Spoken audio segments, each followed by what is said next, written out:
Welcome back to another edition of Ecosystem TV. And today we continue to talk to Serge Christiaans, a cyber veteran with 15 years of experience in cyber compliance and data protection. Serge and I met when he was a participant in an ecosystem executive roundtable that I hosted here in Singapore. And we were discussing how to build a secure digital-first organization. And Serge, during the event, you spoke about the difference and similarities between data protection and data privacy. And I'm sure many organizations, many security, even IT staff, they still use the terms interchangeably.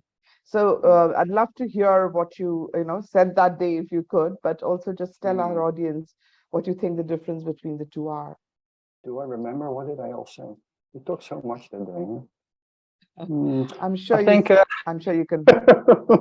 In a nutshell, data protection is about securing data against unauthorized access, but data privacy is about authorized access. So who has my data?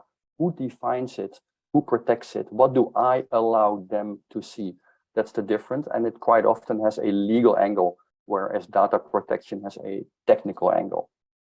Having said that, they are both about crown jewels, things you do not want to lose. So it's both about protection. Think about it like this. You have a database with, let's say, names and passport numbers, NRIC numbers. That data you don't want to lose. But if you lose it, wouldn't it be nice if it was encrypted so they cannot read it? And wouldn't it be nice if you lose it and they decrypt it, if they can, and they find out that, oh, it's not a full NRC number, but only the last three, so it's no use. So another way to look at it, data protection is essentially a technical issue and data privacy is more a legal one. And that's why the DPO, the data privacy officer, is quite often part of the legal team. And the CISO, who is protecting data, is part of the IT team, because it's essentially a technical issue. But at the end of the day, they're all about trust. Can I trust you? Keep my data safe. Can I trust my personal data is not being abused? Like I said, they're both crown jewels of the company, so very important. It's interesting that you should bring up that point about trust, because we did a study recently for healthcare organizations in ANZ, and we had some 80% of people saying that data is important to us, right?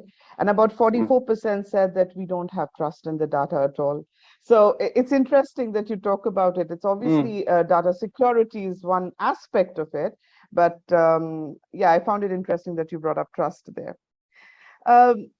So going back to data privacy, what are the biggest threats to data privacy, in your opinion, that an organization faces today? Yeah, well, the business threat is very well defined, because data privacy laws in countries which are maturing quickly after the GDPR was launched in 2018 will fine you when they find out that you lose private data. So losing personal data, government will give you a penalty, and that may well bankrupt you.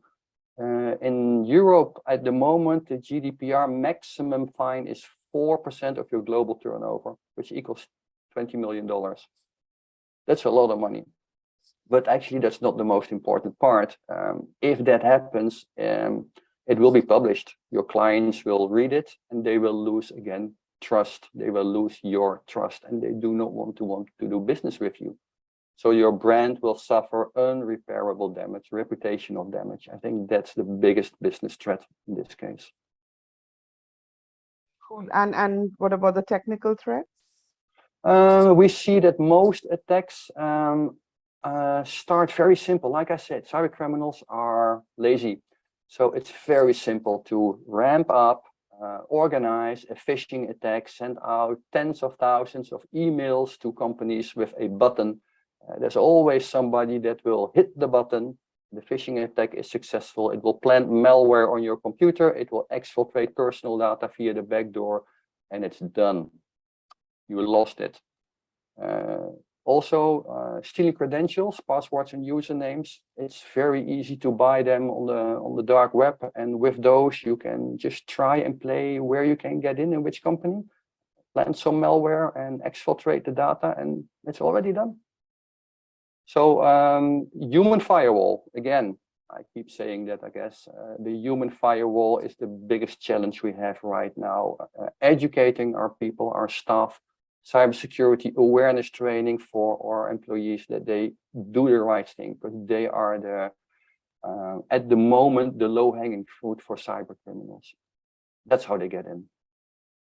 Yeah, I like how you talk about the human firewall.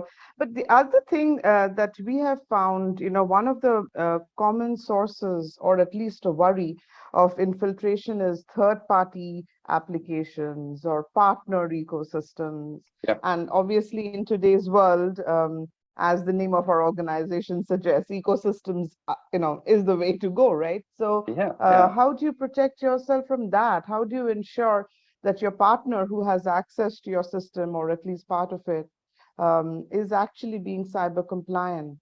That Yeah. must be a challenge too.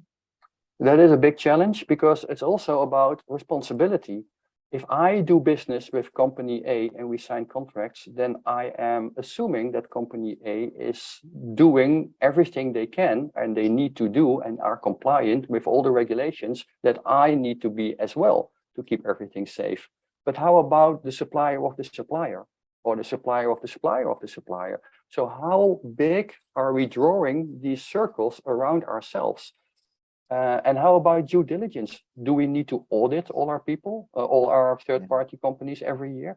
Actually, yes, and they should audit their third parties as well and their logistic chain.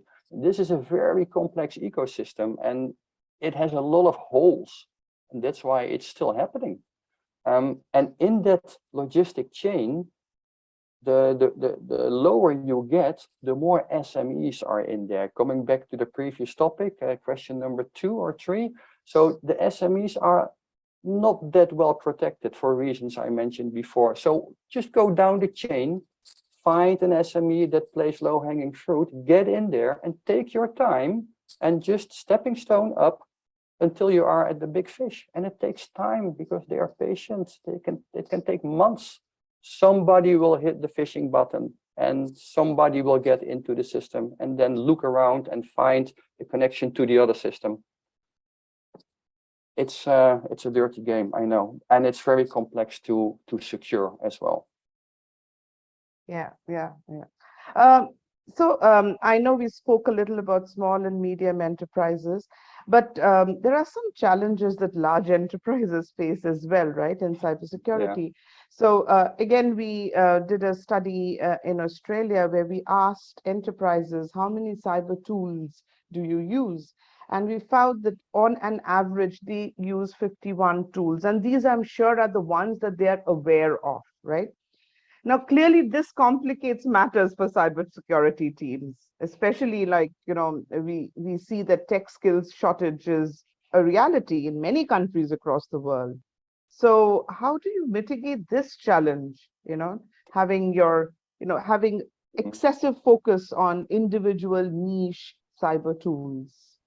Yeah, yeah, that's an interesting question and absolutely a valid problem that you put on the table here. I even found companies with more than 200 tech stack items. How to manage that, right? In the military, we talk about span of control. How many people can you lead and still be effective? And I, as a CISO, look at my tech stack like that. How many technology parts, defensive cybersecurity tools can I manage and still be effective? 200, I cannot. I cannot log in every day and have a look at these things, or look how data flows between these stacks. So that means you need more people, right? So the bigger your tech stack, the more specialists you need to run your technology stack as well. And at the end, it's not helping you at all, because cybersecurity is about reducing risk. We always take a risk-based approach. But if you're unable to see your cybersecurity holistically, if you don't have a full view of your vulnerabilities and all the variables that play a role, then you're doomed to solve every little risk separately, one by one. Although you are lucky, because for every single cybersecurity problem, there are many high-tech solutions out there. Don't forget, I'm guessing about half of people who claim to work in cybersecurity are actually salespeople trying to sell their products. They may be good products, but at the end, if you have more than 200 of them, it's not helping you anymore. because you end up with a whole box of tools, solutions, platforms, and they all solve a little part of the puzzle, but they don't communicate with each other. They don't integrate. They all do their own thing. You cannot manage that. And I'm sure at some point in the future, we'll continue this conversation. I'd like to explore a little more about SecOps and analytics in the next conversation that we have, because much that I'd love to continue talking. That's all the time we have for today.